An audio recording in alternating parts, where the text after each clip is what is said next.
Saudação internauta, mais um vídeo aqui. Estaremos comentando hoje sobre Mateus capítulo 3, versículo 11, onde temos o texto: eu vos batizo com água para arrependimento, né? E aí a gente vai estar comentando exatamente esse texto aqui, né? Deixe nos comentários aí se você gosta do vídeo, vai gostar ou não, né? Comenta aí depois se você gostou ou não gostou, qual a sua explicação sobre esse texto. Então, nesse texto aqui nós temos uma polêmica. Esse é um texto que eu sempre quis comentar, mas não o fiz, né? Sempre adiando. Esse texto nós temos a expressão que diz: eu vos batizo com água para arrependimento. Então, o que estaremos analisando nesse texto não é toda a estrutura em grego, mas apenas o uso da preposição para, né? Para quem não é da área, analisar uma preposição é besteira, tal, mas quem não é da área não vai entender o tanto que isso aqui é importante, tá? Então, vamos lá, a gente pega a preposição aqui, preposição para. Essa preposição para, ela tem várias aplicações no Novo Testamento. E quando você pega esse versículo aqui, a gente vai analisar que ela apresenta algum tipo de problema aqui. Essa tradução para você seria uma tradução suspeita? Você não suspeita nada dessa tradução? Acha legal? Concorda? Comenta aí o que você acha sobre ela. Lembrando que essa tradução aparece na maioria das nossas Bíblias em português. E que os tradutores que colocaram essa tradução para, eles sabem, espera-se que eles saibam o que estão fazendo. Porém, nesse vídeo eu quero apresentar uma proposta aqui de tradução para essa questão, que esse é um texto que me incomoda bastante, e aí a gente vai estar tentando resolver essa questão aqui, ou pelo menos apresentar uma solução plausível para ela. Vamos lá avançar um pouquinho no texto. Nós temos o texto em português que diz assim: eu batizo vocês com água para arrependimento, tá? Então esse para, na verdade, ele é colocado, ele é uma preposição no português também, né? Em grego ele é a preposição eis. E aí nós temos algum estudioso diz que o para, neste texto aqui, ele é exatamente um marcador de uma mudança de estado. Então, os dois se tornaram só carne, não eram, se tornaram. E aqui talvez explique um pouquinho do para, né? Então, nesse sentido de marcador de mudança de estado, talvez o escritor queira colocar que o arrependimento aqui ele é visto como uma mudança para arrependimento, mas não necessariamente que o batismo gere um arrependimento, mas que o batismo fosse algo que exatamente demonstraria uma mudança de estado, né? Então, batizar para arrependimento nesse sentido seria uma possibilidade de explicação, né? Ninguém melhor do que o próprio autor para explicar as suas colocações, mas aqui estou fazendo uma interpretação a partir desse dado, mas o certo é que o autor coloca como um marcador de mudança de estado. Então, nesse sentido, e ele vai corroborar no sentido de e para, que eu terminei repetindo um para aqui, né? Beleza, então nós temos aqui, o texto grego vai aparecer logo abaixo, o texto vai dizer ego men himas baptizo, né?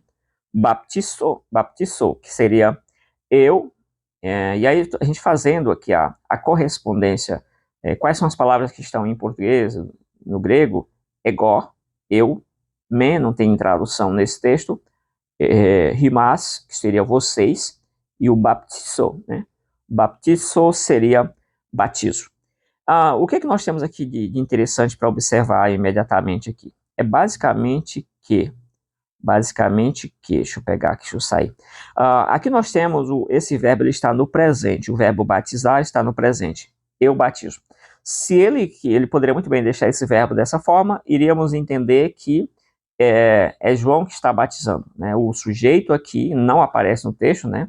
Ele é um sujeito desinencial, que aparece através da desinência, ele está aparecendo aqui através dessa desinência omega aqui, indica presente do indicativo, né, ativo.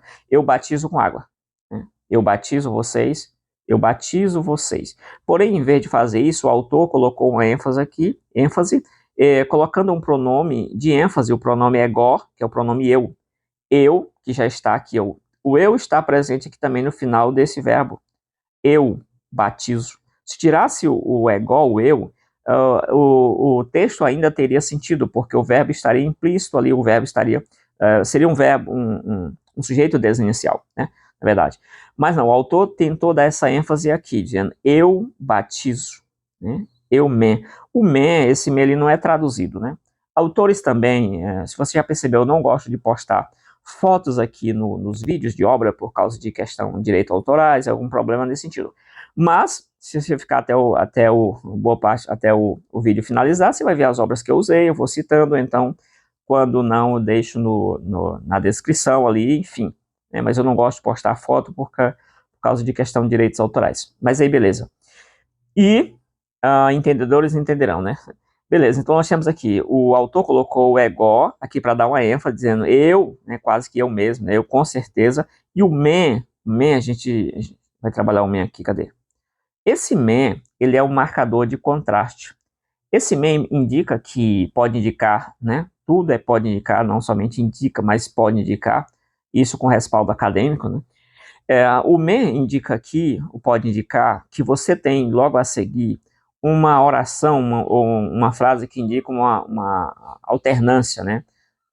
Alternativa, uma oração alternativa, coisa do tipo, em que você diz, eu batizo vocês com água, porém, entretanto, todavia, mas, você vai, ao ler isso aqui, você vai pensar, na frente tem uma contra-argumentação em relação a isso que está sendo afirmado aqui. Eu batizo vocês com água, mas aquele que vem depois de mim é mais poderoso do que eu. Então, esse é um dos usos de men, e também estudiosos, especialistas, dizem que a melhor solução para o men é você não traduzir. Então, em boas, não vou dizer boas para não ferir as outras. Em boa parte das traduções, você não vai encontrar ali o men, que ele funciona também como uma partícula afirmativa. Por isso que você encontra também, em algumas traduções, está vendo na sua, dizendo assim, eu batizo vocês, certamente eu batizo vocês. Ou então, em verdade, eu batizo vocês. Ou talvez, eu não vi, mas verdadeiramente batizo vocês, porque eles estão traduzindo a partícula men. Essa partícula é colocada intraduzível, como se diz, né? Mas a melhor opção seria não traduzir, mas quando traduzida, ela aparece geralmente numa forma afirmativa, algo certo, né? Então, batizo vocês. E o rimas, não sei se eu li o texto grego, terminei passando, então nós temos aqui egome rimas baptizo, né? Que seria exatamente a ideia de eu vos batizo. Né? Aí vem o elemento batizo em que ele poderia muito bem passar direto para cá. Eu vos batizo para arrependimento, né? Poderia ter dito, ok, mas ele colocou eu batizo você e vai dizer exatamente o requerido ali, o que ele quer dizer, qual é o instrumento que ele vai usar para batizar, qual é o elemento que ele vai usar para batizar. Batizo com água. Isso aqui é uma estrutura que está no caso dativo, né? O dativo funciona como objeto direto, enfim, toda aquela baboseira aqui, digamos assim, que vocês aí que acompanham aqui em estudo grego, já conhecem aí, tá? Então, aqui nós temos a estrutura do dativo. A primeira estrutura, eu batizo vocês, tá? E aí o versículo vai continuando. Eu batizo vocês em água, enridadet, né? Seria melhor dizendo. Enridadet, né? E aí nós temos o enridadet seria em água. Batizo vocês em água, isso aqui é uma estrutura no dativo, como acabei de dizer aqui. Isso, ok. Eu batizo em água. E agora o pulo do gato é que vem aqui, ó. Eu batizo em água para arrependimento. Esmetanoia. Esmetanoia é uma estrutura no acusativo. Batizo em água para arrependimento. Esse aqui é o BO das questões. E aí a gente avançou um pouquinho aqui. O eis claramente é a preposição, né? Aquela preposição lá para. E eu até deixei as cores já para indicar quais as frases se refere a cada coisa aí. O metanoia, que seria a última palavra aqui em verde, indica aí a questão do arrependimento, né, no acusativo, enfim. Aí nós temos aqui embaixo, só falar sobre isso aqui, é o restante do texto que eu coloquei aqui só para deixar, mas eu não vou comentar muito sobre isso aqui. Então a primeira frase, ela vai, né, depois ela vai receber uma espécie de alternativa de contraste, né, aí, de acordo com o uso do men aqui também, né, que é descrito em obras especializadas, o título vai, na verdade, a frase vai, eu batizo vocês, eu vos batizo em água para arrependimento, porém, entretanto, todavia. Né? O que vem após mim, né, o que aparece após mim, o que vem, onde é que vem o vem? O vem desse particípio presente aqui, ó, men. Se participa o presente, ele está indicando que aquele que vem, ou aquele que está vindo após mim. E aqui nós temos o finalzinho, que não dá nem para enxergar direito aqui, ó. Teros, né? Essa palavra grega, ela significa que ela vai indicar que aqui você está diante de um elemento de comparação de superioridade, né, de status, indicando o status. O que vem após mim é maior, mais poderoso, no português é isso, né? É maior do que eu, muito mais poderoso, mais forte do que eu. Eu vos batizo com água, porém ele batiza com o Espírito Santo. Por que aqui ele usou a estrutura dativa também? E ele vai exatamente repetir essa estrutura lá na outra frase que contrasta, né? Eu batizo em água. Aquele que vem após mim, que é mais poderoso, ele não batiza em água, ele batiza no Espírito Santo. Exatamente essa questão. Ele batiza vocês no Espírito Santo. E cai peri, né? Acho que é ali peri, né? Alguma coisa assim, enfim, em fogo, né? E aí você tem essa estrutura aqui, tá? Então ele usa também um dativo aqui, que é a forma, o instrumento que alguns gramáticos, boa parte dos gramáticos sugere que aqui você está diante de um dativo instrumental, onde aqui é um instrumento de batismo. Outros, por exemplo, existe um gramático famoso do século XIX, um monstro da gramática, aí o Dr. Meyer, né? Ele vai dizer que aqui você não deve considerar como instrumento um dativo de instrumento. Mas ele dá outra explicação lá, outras questões, mas enfim, gramáticos recentes aí classificam claramente aqui como um dativo de instrumento. O Wallace, enfim, um dativo de instrumento vai ser colocado aqui. Então, beleza, passamos dessa fase aqui, vamos para o próximo slide aqui, né? Aí nós temos, eu trouxe os textos aqui para a gente dar uma olhada. O que nós temos aqui? Nós temos a proposta que a gente está trazendo é a seguinte. Na primeira tradução que eu mostrei lá no início, você tem o batismo para arrependimento. Ali indica um propósito, ou seja, o propósito do batismo é o arrependimento. Isso causa uma dificuldade muito grande na teologia, isso causa um choque direto em relação à teologia, se você não tiver uma boa explicação. E ainda que você seja alguém da área, você tem uma boa explicação para isso. Os tradutores têm uma boa explicação para isso, porém, quando chega lá na ponta da rama, os leitores comuns, eles não têm uma boa explicação para isso. Já mostrei esse texto para muita gente, e por causa de uma teologia estabelecida que você batiza depois do arrependimento, as pessoas olham assim, não, isso aqui está normal, está tranquilo, mas não, aparentemente assim, né? Pelo menos na minha percepção, não está tranquilo. E aí nós temos aqui o batismo com água por causa do arrependimento, essa questão. Aí, essa seria uma tradução que evitaria um choque direto com a teologia, em que o batismo é sempre depois do arrependimento, né? E isso evitaria bastante. Então, você sairia daquela primeira proposta, onde você tem a preposição para, sendo traduzido aí numa estrutura de propósito. O propósito do batismo é o arrependimento. Você iria para uma estrutura de causa. A causa do batismo é exatamente o arrependimento. Uma estrutura causal. Passaria de um propósito para a causa, que muda totalmente a ideia. Então você pega a mesma preposição, eis, e aí você diz, é a mesma preposição, então vamos traduzir de todo jeito aqui, só que isso é complicado. Feita essa parte, vamos lá então avançar um pouquinho. Quando você muda para essa estrutura aqui, ó, por causa de ou por causa do, você está diante agora de não necessariamente de uma preposição, né, isoladamente analisando, mas aqui você tem agora uma locução prepositiva, onde você tem aí uma preposição mais um substantivo causa, e essas palavras estão funcionando com a ideia de uma preposição. Então, por causa de é uma estrutura, é uma locução prepositiva, estão funcionando como se fosse uma preposição. Batizo vocês com água por causa do arrependimento. Então, batismo, ligando batismo e arrependimento. Eu batizo por causa do arrependimento. Então, essa estrutura aqui, a locução prepositiva vai estar exatamente ligando esse substantivo, o verbo e o substantivo, né? Batizo para arrependimento, enfim. Acho que é isso. Acho que isso não foi muito não claro aqui, mas tudo bem. Aqui eu trouxe a ideia de a preposição eis, ela tem vários tipos de tradução. Ela tem a tradução que pode ser colocada como uma ideia temporal, espacial, referência, vantagem, desvantagem, lugar. Ela pode indicar uma oposição, ela pode indicar um adjunto de modo, ela pode indicar aqui um resultado, ela pode indicar propósito, ela pode indicar causa. Lembrando que aqui eu mesclei alguns estudiosos gramáticos, o Wallace, o Daniel Stephen, que é um gramático argentino, enfim, espanhol, sei lá, acho que é argentino, que fez a tradução da gramática do Wallace, E aí eu tenho essa gramática aqui em espanhol, então eu estou mesclando essa gramática, Carlos Pinto e outros gramáticos aqui para colocar um leque um pouco maior dessa questão, tá bom? Aí nós temos aqui embaixo, aqui, ó, o problema que a gente está analisando aqui agora é exatamente isso aqui, ó.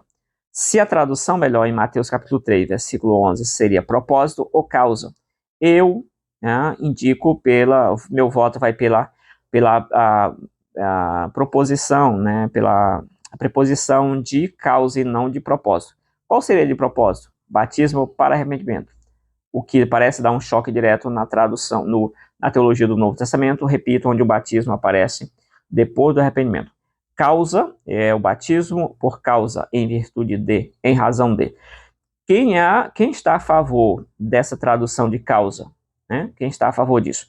Mais à frente a gente vai mostrar um artigo do Manter, que ele está a favor dessa tradução. O Carlos Pinto está a favor dessa tradução. A chave linguística também do Roger, né?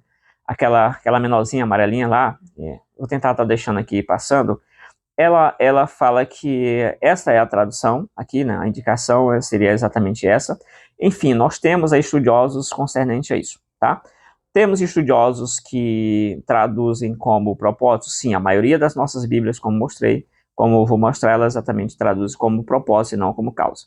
E aí é isso, né?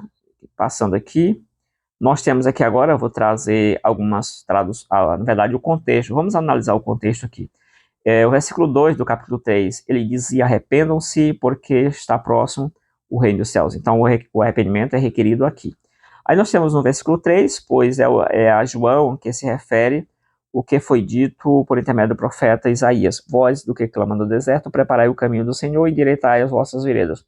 Aqui o arrependimento está sendo requerido na parte de cima, aqui embaixo está sendo requerido um conserto de estrada. Antigamente, quando os poderosos iam visitar alguns lugares, antes eles mandavam alguém na frente corrigindo a estrada, né? Isso aí está nos bons livros de costumes, enfim, culturas e costumes judaicos, enfim, né? Essas questões aí.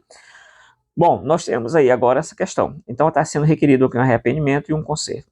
E aí no versículo 6, e confessando aqui nessa tradução, que se o tradutor traduziu bem, que pode ter alguma coisa presente, num particípio, enfim, porque aqui foi traduzido no gerúndio, confessando os seus pecados. Eu não olhei o texto grego, né? Estou falando só em cima do português, é só para analisar mesmo. Confessando os seus pecados, eram batizados por ele no Rio Jordão. Então aqui, o ato de confessar o pecado, ele vem antes de ser batizado por ele, vem imediatamente, né? Confessando, ele não confessou aqui, né? Pelo menos essa tradução. Ele não confessou, mas ele confessando, né? Ato contínuo, era batizado. Então ele traz o confessar para o presente. Nesse sentido, lógico, estou me baseando aqui, ele traz o presente para ele traz o verbo confessar aqui, o confessar, na verdade, para o presente, e era batizado ali, ele coloca aí enfim. Era batizado no Rio Jordão. E aqui nós temos o versículo 7, quando João viu que muitos fariseus e saduceus vinham ao seu batismo, disse-lhe, raça de víbora, quem deu a entender que vocês podem fugir da ira que está por vir? Né? Quem deu a você esse entendimento? Né? Ou seja, aparentemente eles estão chegando ali para ser batizados e não estão trazendo os frutos de arrependimento. Logo, esse contexto todo parece depor contra uma tradução para arrependimento e a favor de uma tradução por causa do arrependimento. O versículo 8, produzam frutos dignos de arrependimento. Não produziram, chegaram lá sem arrependimento. Né? Ainda que esse batismo venha estabelecer uma ideia de que eu vou batizar para demonstrar que vocês se arrependeram, mesmo usando para, mas a tradução de por causa do arrependimento, ela traria menos problema, pelo menos na minha percepção, talvez você discorde. Versículo 10, e o machado já está posto à raiz das árvores, portanto toda árvore que não produz um bom fruto é cortada e lançada no fogo. Então aqui está o desfecho, desenrolar dessa narrativa, dizendo o que acontece com aqueles que chegam no batismo sem o arrependimento, o que depõe, repito, a favor da tradução que a gente está propondo aqui. Né? Então nós temos aqui outro exemplo, e eu, em verdade, vos batizo com água para arrependimento. Né? Nós temos aqui a atualizada, eu vos batizo. De onde que vem esse em verdade aqui, se não tem no texto? Tem, lá no men, ele está traduzindo men, em verdade. Né? Aquele men que eu disse que é intraduzível, a melhor opção é deixar quieto. Eu vos batizo com água para arrependimento, e aí vai, né? Estudo para, eu vos batizo com água para arrependimento, a NA, né? A NVI, eu os batizo com água para arrependimento. Essa tradução aqui do os é bem legal, né? Os batizo para arrependimento. Nós temos aqui a NVT, eu batizo com água aqueles que se arrependem. Essa é uma tradução que parece captar essa ideia que a gente está transmitindo aqui. Batizar os que se arrependem, né? Não batizar para se arrepender, como parece sugerir aquela outra tradução. Eu os batizo com água para mostrar que vocês se arrependeram dos seus pecados. Essa parece ser uma ideia mais de acordo com a ideia teológica em geral, né? Essas duas traduções, a meu ver, elas traduziram mais próximo daquilo que a gente está apresentando aqui, que é uma ideia que eu concordo, até que haja uma boa explicação para isso. Até lá eu concordo com essa tradução aqui, com essa proposta, porque é um texto que eu sempre debati essa questão, né, durante anos aí, tentando olhar alguma coisa. Já mostrei esse texto para muita gente, as pessoas por estar mergulhada numa teologia que o batismo sempre vem depois do arrependimento, elas nem conseguem perceber que você tem uma dificuldade, né? Trouxe alguns comentários só para fechar aqui, ó. Seu batismo é apenas uma expressão e estímulo ao arrependimento, né? Que aqui esse comentário católico, né? Então nós temos aqui o outro comentário também de Orford, que diz o eno, no caso no texto, não é redundante, mas significa o veículo do batismo. O en, aqui eu terminei repetindo, tá? Trouxe alguns artigos. Esse artigo aqui do Mentor, né, um daqueles autores daquela gramática Dana e Mentor. Esse autor escreveu em 1950, 1952, escreveu esse artigo aqui, onde o título em inglês, você pode observar aqui, ó, né, o uso casual da preposição, ou então do eis, no Novo Testamento. É isso. Então, o uso dessa preposição, o uso casual, eu listei ela um pouco atrás ali, no slide anterior, que a preposição eis, ela tem várias possibilidades de tradução. E então ele está estudando, está demonstrando nesse artigo apenas o uso da preposição no sentido de eis, na verdade no sentido de causa, né? O sentido causal dessa preposição no Novo Testamento. E aí ele vai chegar mais ou menos na conclusão que quando você tem essa preposição junto com arrependimento, confissão, batismo, essas coisas, esse eis deveria ser traduzido não como para, mas por causa, em um sentido de causa. Isso resolveria aí o Atos capítulo 2, versículo 38, enfim, você tem toda essa questão aí. E aí nós temos essa parte aqui que vai indicar uma solução. Porém, o próprio Wallace comenta sobre isso. O Wallace não vai criticar o Mentor nesse sentido, mas vai usar um outro autor que fez uma crítica ali ao mantra sobre não essa perspectiva dele ali do uso das preposições no sentido de causa, mas vai criticar o uso que ele fez de obras extras bíblicas para demonstrar isso aqui. E exatamente esse carinha aqui, ó, deixa eu pegar aqui. Esse carinha é um dos críticos dele. Você pode observar que esses artigos são de Chicago, todos eles são de Chicago aqui, ó, todos eles. E eles são contemporâneos, aí eles são do mesmo tempo, de 1952, 53, enfim. E aí esse aqui fazendo análise, e esse aqui fazendo uma crítica à análise que ele fez. Eles ficaram trocando o farpo aí por um determinado período, né? E aí é isso. Então esse é um dos autores, como eu disse lá no início, que concorda com a tradução relacionada à causa, tá bom? É isso, se você chegou até aqui, né? Diga aí qual é a sua ideia sobre essa questão, o que você acha sobre isso. E aí nós temos aqui a velha questão. Qual a melhor tradução que você acha? Se você chegou até aqui, digite a palavra arrependimento, né? Arrependimento aí, ou batismo. Uma dessas aí eu vou saber que você passou nesse vídeo e chegou até aqui, porque geralmente as pessoas não assistem ao vídeo todo e já vão comentando. E aí nós temos aí, qual a opção? Qual a sua opção nesse caso? O que você escolhe? Você acha que a melhor tradução seria por causa do arrependimento, ou a melhor tradução seria para arrependimento? E repito aqui, fazendo uma nota novamente, os autores que traduziram para arrependimento, eles sabem o que estão fazendo, ou no mínimo a gente espera que eles saibam o que estão fazendo. Porém, eu pessoalmente, baseado também nesses argumentos já apresentados, essas fontes e tudo mais, eu opto sempre pela tradução por causa do arrependimento. Quem mais fez essa tradução aqui no Brasil? Nós temos a Bíblia das Testemunhas de Jeová também fez por causa do arrependimento. É uma tradução que, nesse ponto aqui, talvez ela estaria mais alinhada com evitar um embate teológico com todo o Novo Testamento, né, nesse sentido aqui. Então é isso. deixa aí qual que você escolhe dessa aí, qual que você acha mais correta, assim, mais adequada e tudo mais, né? Comenta aí, e acho que é isso. Qual a melhor tradução? Obrigado, valeu, fui.